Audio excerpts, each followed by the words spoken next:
tant que communauté de communes, on représente 13 communes. Dans les 13 communes, il y a des besoins qui sont différents.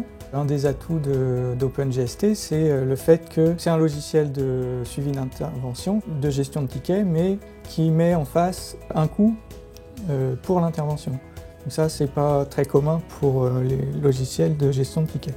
Avec cette possibilité d'avoir une estimation du coût de l'intervention, c'est vraiment ces aspects-là qui ont fait qu'on a choisi ce logiciel. Parmi les autres critères importants, il y avait également le fait que ce soit full web et open source. On est dans des environnements informatiques qui évoluent très vite. Un utilisateur va changer de poste très souvent, même les accès en mode tablette, mobile, etc.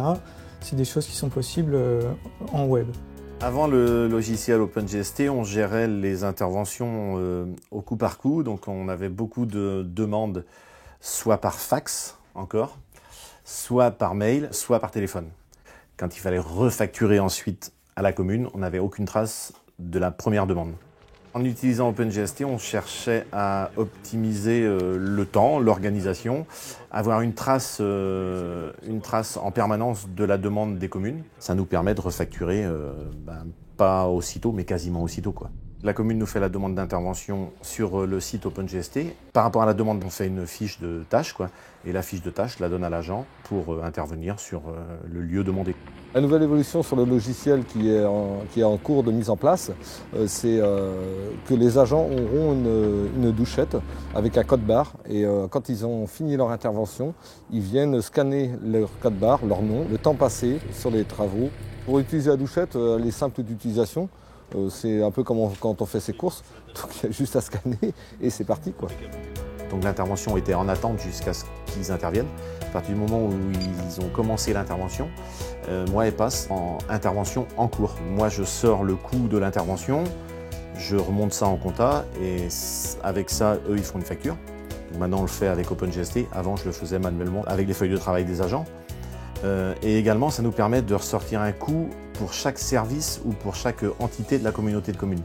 Ce qu'on n'avait pas du tout avant. Les plus du logiciel, c'est les remontées rapides d'informations du terrain jusqu'à la partie compta.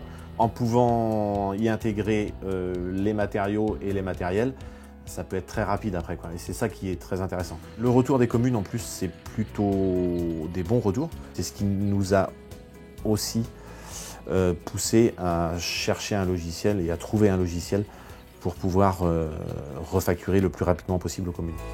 Un des objectifs, c'était également de pouvoir rendre compte de tout le travail des services techniques. Les élus, à leurs yeux, le service technique, c'est un service qui est déficitaire. Mais malgré tout, quand on met en face de chaque intervention l'origine, finalement on se rend compte que si chaque intervention avait été facturée, le service ne serait pas du tout déficitaire. Donc ça, aux yeux des élus, c'est important, quoi. Pour l'instant, on n'a que le module intervention et je pense que si tout va bien, 2017, on devrait pouvoir avoir le module gestion du parc véhicule et peut-être bâtiment aussi.